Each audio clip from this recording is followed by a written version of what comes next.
Whether you can name every sail and rope in the rigging of this ship, or you barely have your sea legs, you've never sailed waters like these before.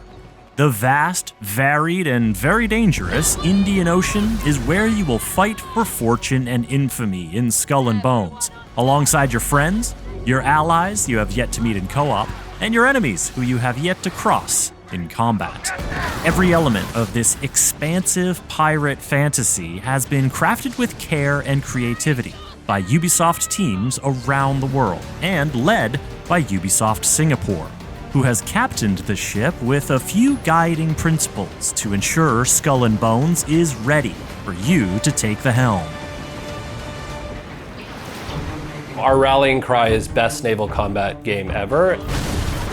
We've been really active in working with our community. We've had multiple insider programs where we've really been able to leverage those experiences on improving the game. And that's resulted in amazing things like sea monsters and ghost ships, and being able to improve our incredibly deep naval combat system. We've added things like boarding, grappling, where you shoot out grappling hooks and you're pulling ships towards you as part of the experience. So a ton of depth has gone into the game pre-launch, and that's been possible through this interaction that we've had with our community, and it's resulted in amazing things in the areas that I think are going to be the things that our fans and our players are going to really enjoy.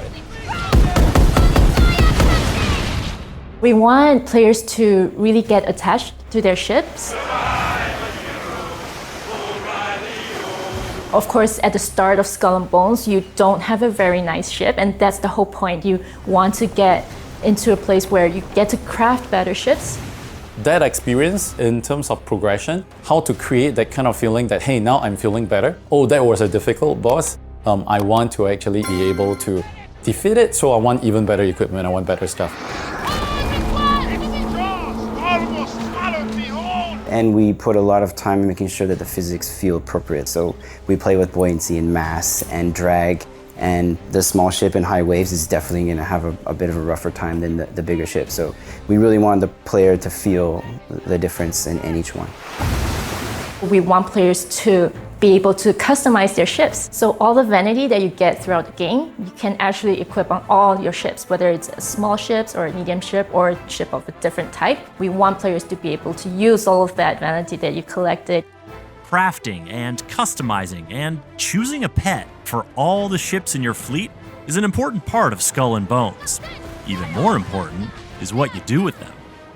There's not one way to play Skull and Bones. You can go down the golden path of progression and follow that, or you can be a pirate and break the rules and go, craft your own adventure and then team up with your friends, or call for help in a situation and then make new friends in a group.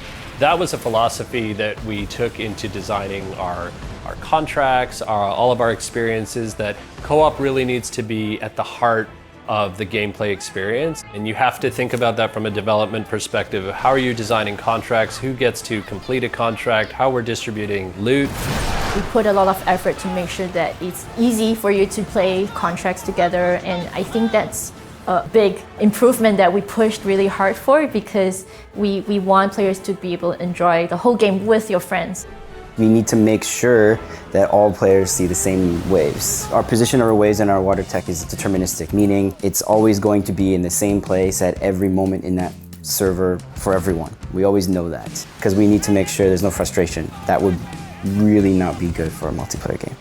We really wanted to push the way the environment interacts. We want the wind to create sprays, and we want particles coming off of shore waves, and Flores, our VFX artist, added bioluminescence to the water. And it looks the same during the day, but at night you get the glow.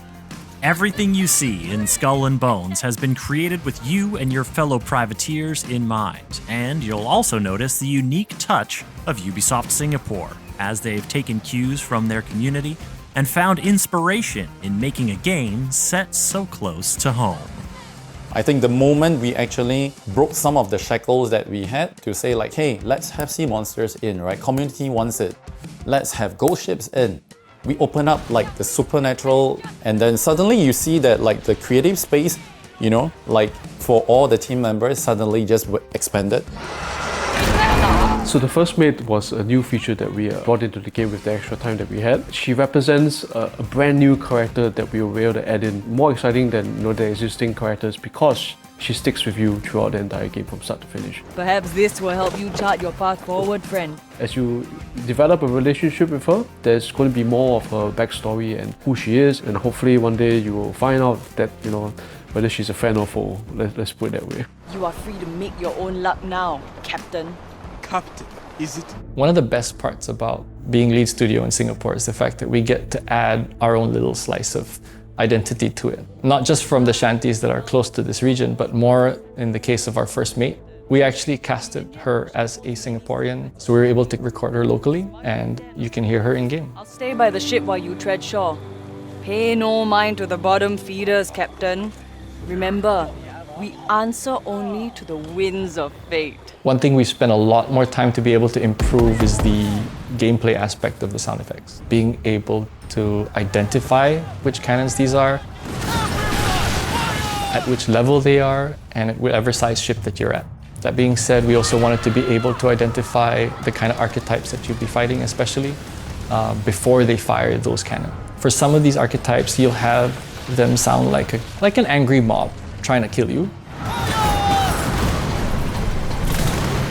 Then you'll notice there's some that have a bit of a chain of command, a call and response, that sound a bit military. Then you'll know that that's more of like a pirate hunter or a warship that's coming. And then you'd understand that, okay, maybe I should turn and run. Turn and run or stay and fight. You get to make the call when you download and play the Skull and Bones Open Beta for free from this Thursday, February 8th to Sunday, February 11th.